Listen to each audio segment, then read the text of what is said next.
এই বল্টুকো বাড়ি কোনটা? একটা ছোট্ট বাচ্চাও দেখাই দিছে, ওই যে এটা হইলো বল্টু মিয়ার বাড়ি। তাই বলে কি মানুষ কি দুইটা হয়ে গেছে?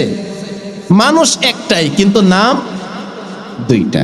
ঠিক তদ্রূপ লাইলাতুম মিন নিসফে শাবান, শাবান মাসের 14 তারিখ দিবাগত রাত, আপনি এটাকে যেই নামে আখ্যায়িত করেন, যেই পরিচিতি দান করেন, কিন্তু তাই বলে রাতের মর্যাদা কমবে না, রাত উলটপালট হবে না। ওই সবে বারাত বলল যেটা থাকবে, লাইলাতি মোবারকা বলল সেটাই থাকবে, আবার লাইলাতি মিন নিসফে শাবান বললেও ওই রাতকেই বোঝাবে।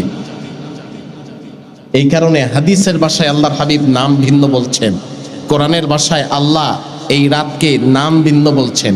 আমরা আমাদের প্রচলিত ভাষায় চিনার জন্য এই রাতকে নাম ভিন্ন বলি, কিন্তু রাত কয়টা?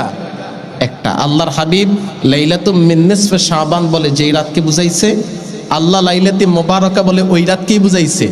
আবার আমরা আমাদের প্রচলিত ভাষায় শবে বারাত বলে ওই রাতকেই বুঝাই।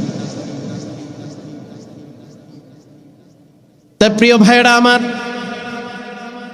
এই শাবান মাস মর্যাদা সম্পন্ন হওয়ার পিছনে সবচেয়ে বড় কারণ হলো শবে বারাত।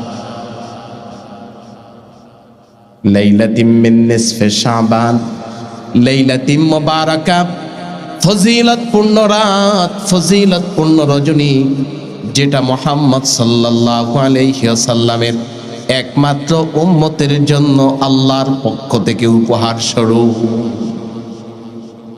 এটা অন্য কোন নবীদের উম্মতের জন্য ছিল না, এটা শুধু মুহাম্মদ সাল্লাল্লাহু আলাইহি সাল্লামের উম্মতের জন্য আল্লাহর পক্ষ থেকে পুরস্কার হিসাবে দেওয়া হয়েছে।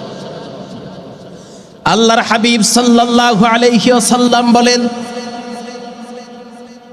5 রাতে বান্দা যখন আল্লাহর কাছে 2 হাত উত্তোলন করে কোনো কিছু চায়, আল্লাহ সব রাতের হাত খালি ফিরায়া দেয়, কিন্তু 5 রাতের হাত কখনো আল্লাহ খালি ফিরায়া দেয় না। 1 নম্বরে লাইলাতুল মুবারাকা, শবে বারাতের রাতে।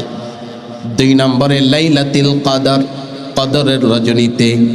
3 নম্বরে আউয়ালু লাইলাতুল রজব, রজব মাসের 1ম তারিখে।